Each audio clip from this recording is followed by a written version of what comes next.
we need to give people the information.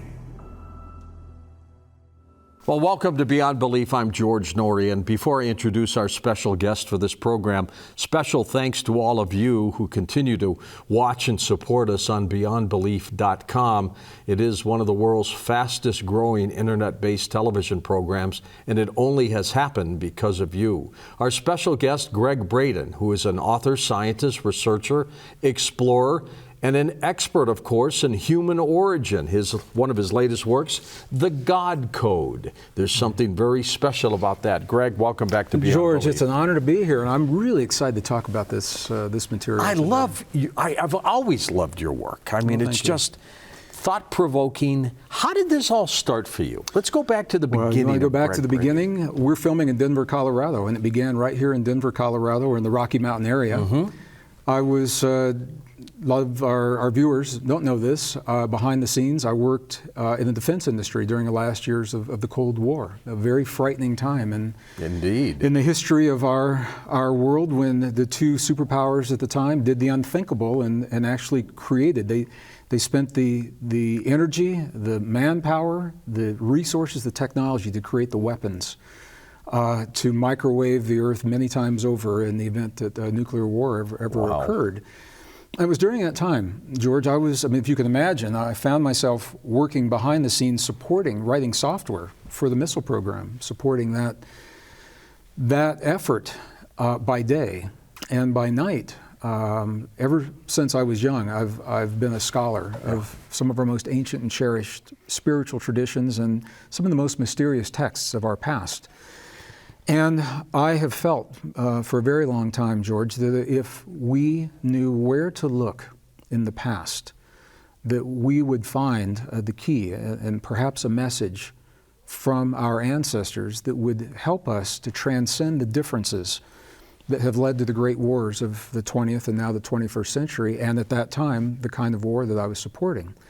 So it was during that time that I began a search and a research of comparative traditions, helping us to understand our origins. Because my thinking was if we could find a way to show beyond any reasonable doubt, beyond the superficial, outward demonstrations that we are actually, we are one. And for some people it's a very New Age sounding hope or wish, but I think there's a lot of power in showing that unification is possible, helping us to transcend those differences. So my journey began to take me back into older and older and older texts, cutting through the red tape. And we're almost obsessed with it. And the religions, well, I would say passionate. I prefer passion over obsession. My wife would probably say I was obsessed. Yeah. So, because the clues, every time I would find a clue, George, and I'd think, okay, maybe this is it, and then it's not going to go anywhere else. It would open the door to something else, and open the door to something else. And that led me from the textbooks onto a series of journeys. My first journey was in Egypt in 1986.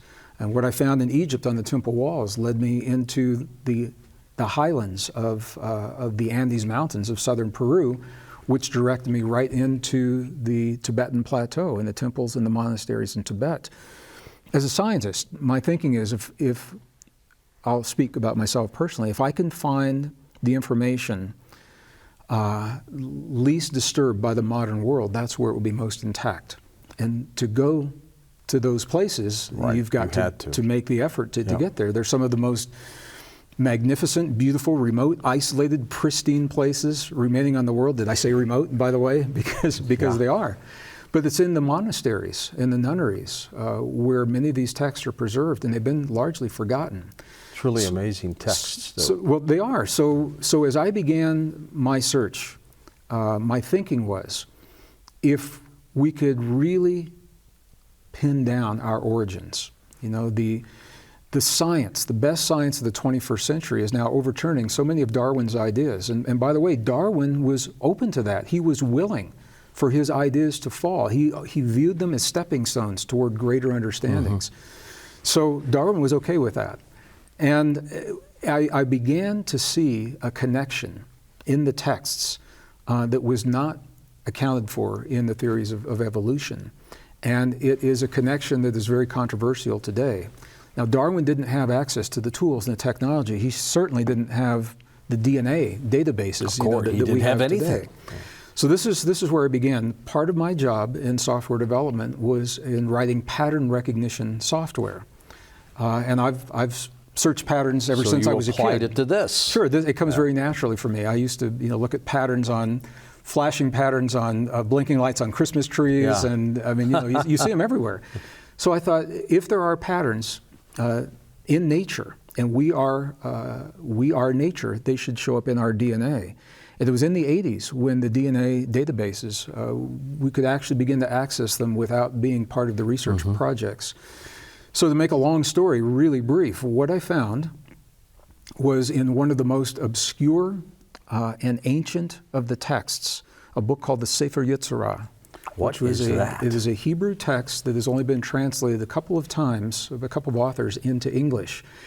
It's so mysterious, George, that very few scholars even want to talk about it because they don't know what to say about it. It's a brief text. It's only about 2,000 lines. All right. And it is written as if an observer were present the day that the Creator created humankind, step by step. However, it's written in a language that doesn't make a lot of sense to us today. Is it like today. Genesis or totally different? It's very different from Genesis. I think Genesis probably partially derived from this text, the Sefer Yetzirah, which is the book of creation. It literally translates to the book of creation. So it was as if someone were watching the Creator actually create the first person. Doing what he did. Doing what he did, but it is not written scientifically. The bottom line to what the text is saying is that through language, humankind was created. And that doesn't make a lot of sense. Explain that. If you take it literally. But as I began to follow the instructions as the author created them in this text, and this, George, this is the power of transcending the boundaries between science and spirituality. Because if a scientist only looked at the elements of life, you'd never make this discovery. If you only look at the spiritual text, you would never make this discovery. But it's by blending the two together and allowing them to tell the story. So we today in modern science, we talk about life as the result of elements, and we describe elements through word and through number. So we have the periodic table, for example. Hydrogen, nitrogen, oxygen, carbon makes up the DNA of our bodies. Those are the words. And for every one of those words, there are a lot of numbers that may be applied. There are 17 different numeric parameters that go with each of those. So put that aside. When you go back into the ancient text in the Sefer Yetzirah specifically, they did exactly the same thing. They talked about the power of the letters of very specific alphabets. Now, it doesn't make a lot of sense to modern scholars until we begin to understand that every ancient alphabet, bar none, that I have found so far, has always from day one with each letter had a number, a mysterious number associated with the letters. We don't know where the numbers came from. They never change. Code? It's a unique numeric code. The study of that code is called gematria, and it was actually formalized. The laws, 32 laws of gematria, were formed in the 2nd century. They were formalized in the 2nd century. And the only way gematria works is you cannot deviate from these laws. There are specific laws that apply to the numbers. So our ancestors were also talking about life using words and numbers. So they had the letters of the alphabets and this mysterious number. We're using the periodic table. We've got a whole bunch of numbers. Right. My job was to find out which of those numbers equates to the numbers in the ancient alphabets. And if I could do that, my thinking was, it would be possible to look at human DNA, carbon, oxygen, hydrogen, nitrogen, and different combinations of that, and substitute the ancient letters for the numbers based upon this correlation. This, in retrospect, it was simple, but not knowing that, it took years. It took me 12 years. And did you break it? To find what we now know is that the atomic mass of the elements, the numbers of the atomic mass, are the numbers that equate to the mysterious letters in the ancient alphabets. What that means is when you look at human DNA, or the DNA of any life, it is made of hydrogen, nitrogen, oxygen, carbon, and using gematria, the numbers that equate to those become 1, 5, 6, and 3. 3 is with the carbon. And when you then take a table, one of the ancient tables, and you're able to correlate those numbers with the letters, what we find, George, is that the human DNA is our genome is built in layers. And at the top layer, it's like every book has an introduction. The introduction in every cell of every form of life, carbon-based DNA, the introduction is the same. And the first translation literally reads, literal, God eternal within the body.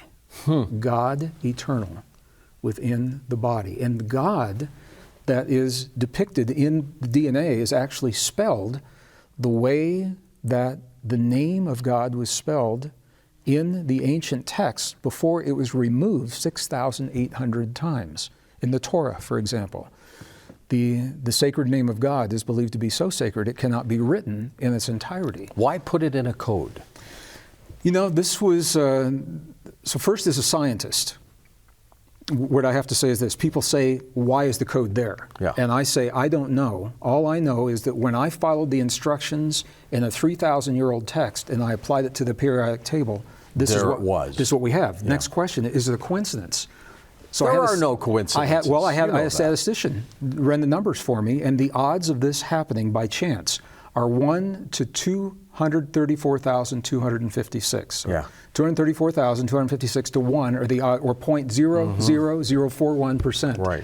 Those are the odds that it's just random. Just random. Now, those aren't astronomical odds. I thought it might be like 1 to a bajillion, you know. But when you take into account, they're still high. Not only is the language there, but when you take into account what the words say, that those words actually have meaning, God eternal within the body. And they all say that. The first letter in all human DNA, if you can look at what's called the genetic code, CTAG, every one of those is made up of combinations of carbon, oxygen, hydrogen, nitrogen, right. And they are arranged. I don't want to be really technical when I talk about this, but they're arranged different numbers of carbon, oxygen, hydrogen, nitrogen atoms. So within each of the DNA bases that make our DNA as it is, there are different combinations of CTAG that break down to different combinations of God eternal within the body. And the God within our cells, within our DNA, is literally the same spelling of the God that was taken from those texts. Now here's the beauty, I just have to say this. All right. My first fear was I found it in the Hebrew language, and I said, does that mean, could it actually be divisive if it only is found in one language? And when the research went to its fruition, what we found is it is in Hebrew and Aramaic and Sanskrit, 3 of the root languages. The same thing. Exactly the same thing. So in Hebrew, Aramaic, and Sanskrit, the code for those letters translates precisely the same in the human DNA. That's the first layer. In your opinion, that slogan, God eternal, is in the body. What did that mean? What it tells me is because the odds of that happening by chance are astronomical, are steep, it tells me there's an intentionality. Now, who or what, I don't know the answer to that, but it tells me that that the DNA, the way it's formed, it is intentional. And then I began to think, in our modern world, we're creators, we're artists. Whenever we create something that we're proud of, when we're finished, what's the last thing we do when we finish it, George? You tell me, what is the last thing we do with something? We finish a painting, and what's the last thing we do when we finish that painting? You sign it. We put our name on it. If there's an intentionality underlying life itself and human life specifically, it would make tremendous sense to me that who or whatever is responsible would somehow have left a sign. Is it God's signature? I believe that however we define that, whatever we believe that creator is. My next question is, why not put it into a text or into a temple wall? And then my thinking was, why place that signature into something that can crumble over a few thousand years, like a temple wall, or into the pages of a book that can be destroyed, why not put it in the creation itself? And as long as the creation exists, the message exists as well. I published this in 2004, even though the research was incomplete. It was complete to that point, and I wanted to share this with the world. 2007, Japanese scientists released a report, peer-reviewed report, on the feasibility of storing data in DNA for thousands of years. And what they were looking at is bacteria. They were looking at storing information in bacteria and placing the bacteria in nuclear waste dumps, for example. And letting it sit there. And letting it sit there because the papers might disintegrate or something else might happen. Yeah. But if they could do it. So 2007 was the first time they successfully implanted a message into the DNA of a bacteria.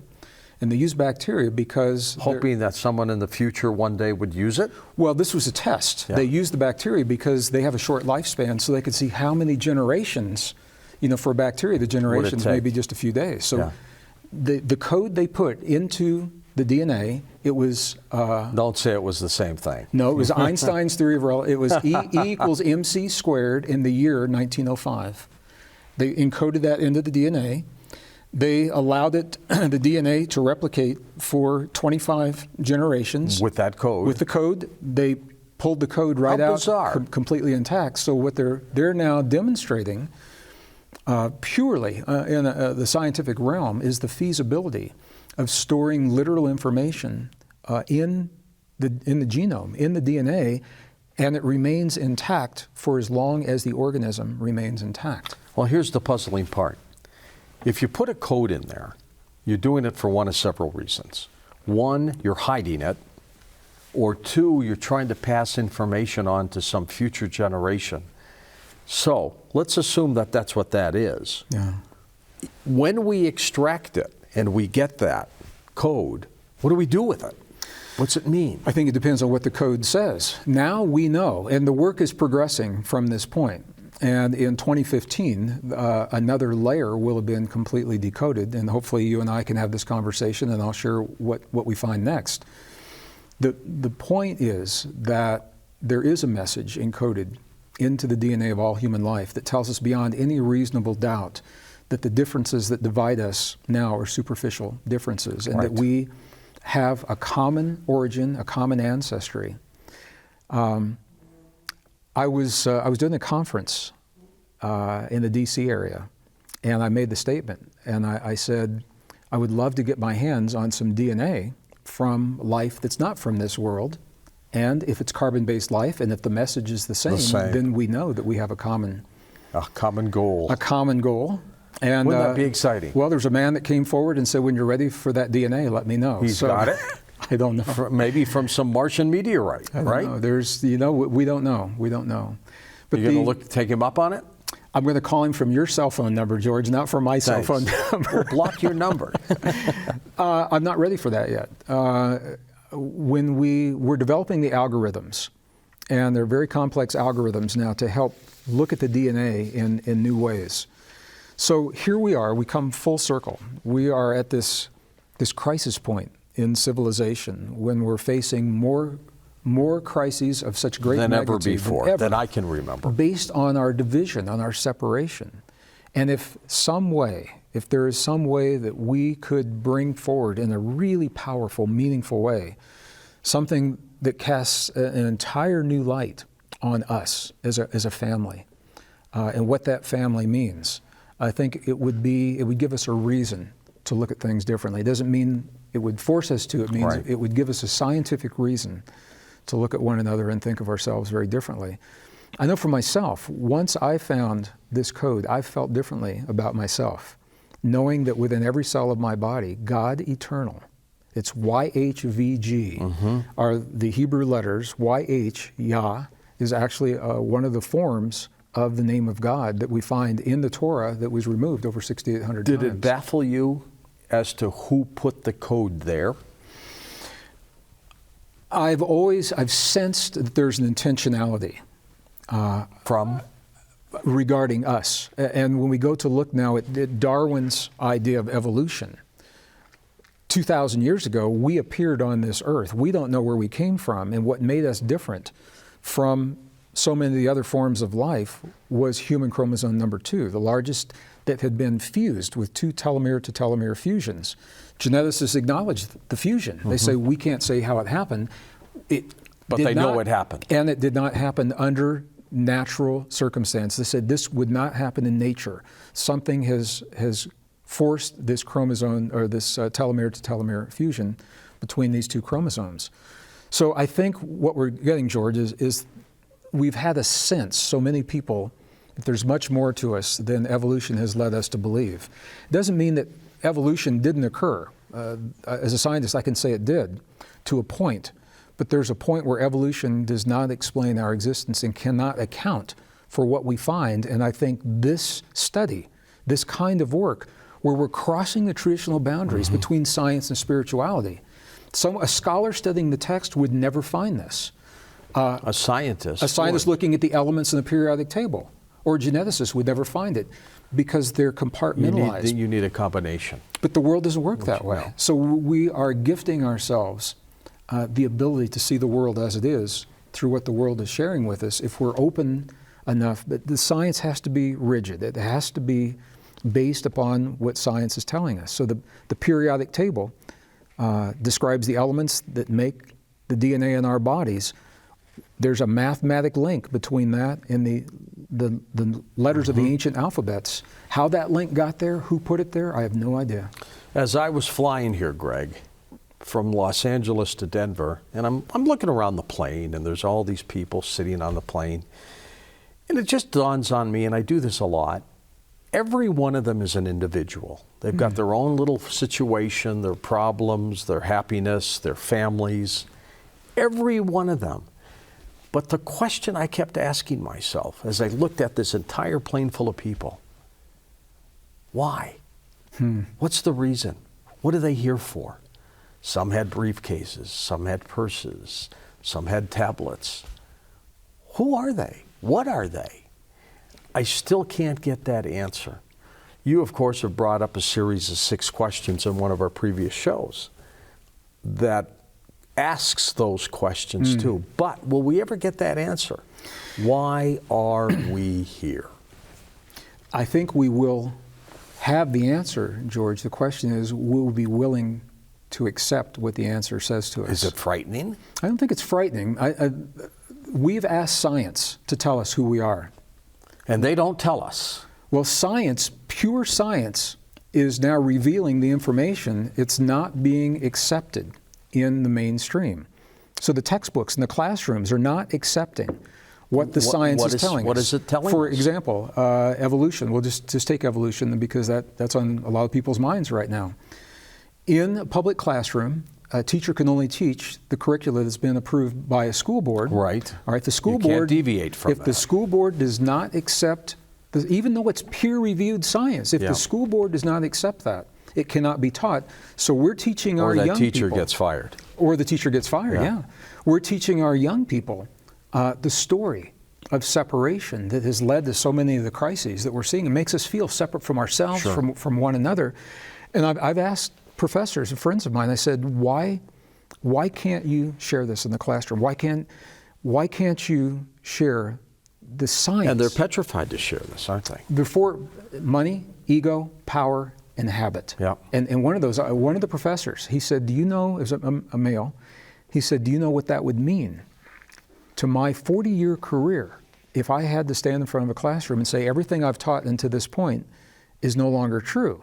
So to him, it would say he was a failure. What I said to him, I said it would be a beautiful demonstration of the power of science and your ability to constantly update what science is telling us about our world. He said, do you know how much money it would cost to change the textbooks? And I said, well, look how much money we spend on the war, so, why not? Habit. He said, it is a habit to teach this. Now, it is changing, and it's changing slowly, George. And this is only one place. Evolution is only one place, but it's the place that's directly relevant to the God code. But will we get that answer, Greg? Why are we here? I think we will find the evidence of the circumstances, the actual reason I think, is something that we have to find for ourselves. I think we're Individually? Individually, I think that's what we're going to find.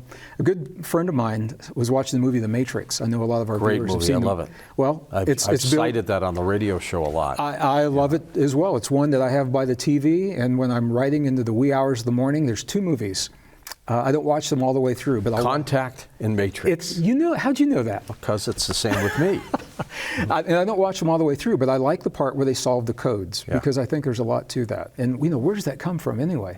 So my friend said, you think it's science fiction. He said, Matrix is actually a documentary about us and the way things work in the world. So it may be that by working backward through the code, we do arrive at the doorstep of an architect at some point. If you could get an answer to one question, what would that question be?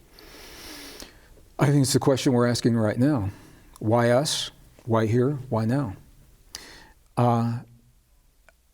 There's another branch of work that this follows up on, and it is the study of whether or not we are living in a simulation or a virtual reality. And there is a degree course in one of the large Eastern universities in philosophy that you can take, and the title of the course is Are We Living a Simulation? And to make a long story very brief, what they did was they took a very complex computer algorithm, plugged in all kinds of variables about human population and trajectories and economies and families and religious beliefs, all about life.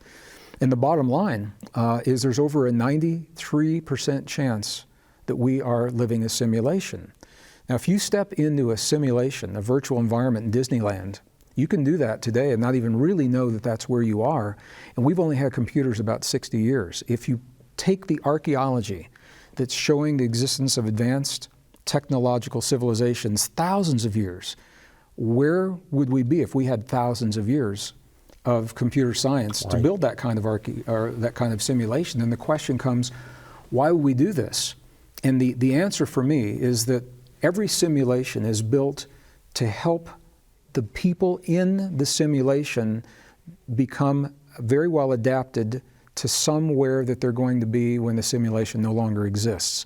The simulation is a safe place to make mistakes and learn that power if we are in fact on Earth living a simulation. And our most cherished traditions tell us that we're on our way somewhere else. This isn't it, this is an illusion, this is temporary. In general they say that. Then I think we have to look at what those traditions are telling us, and they're teaching us about our relationship to reality, to quantum reality, to emotions and the emotions of the heart, to create and heal in our bodies and the world around us. And if we master those, maybe that's what this simulation is all about. God eternal within the body may be the architect that has helped to create this simulation. Do you ever get frustrated that we don't have the answers yet? I don't, George. I don't, because what it tells me is, and what I've come to understand, is that when we are truly ready for that information, it's right there. Sometimes, this is a perfect example. This has been around, for 200,000 years. But it's only when to be discovered, though, by those who look. Or when our technology reaches the point that it gives us the tools to take a peek. It's almost like that code we sent out on one of the Viking craft, right? Yeah. Which Stephen Hawking said, don't do, because he's afraid that they'll come here, and he's not so sure they're very benevolent. Yeah, it was interesting. I actually talk about that code in the book, The God Code. What is it that we said? Who did we write it to? And who finds it? And how would it be interpreted? Yeah. So it makes perfect sense to me. If we are the product of an intentional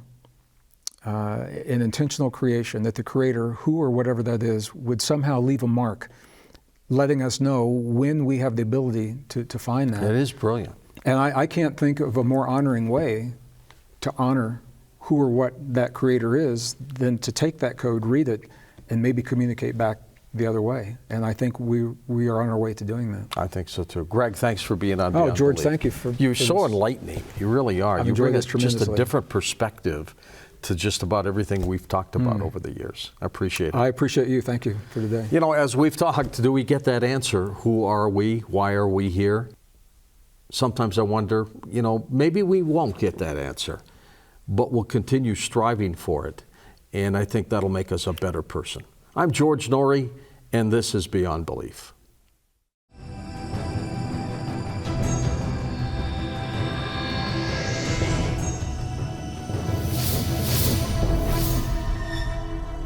We need to give people the information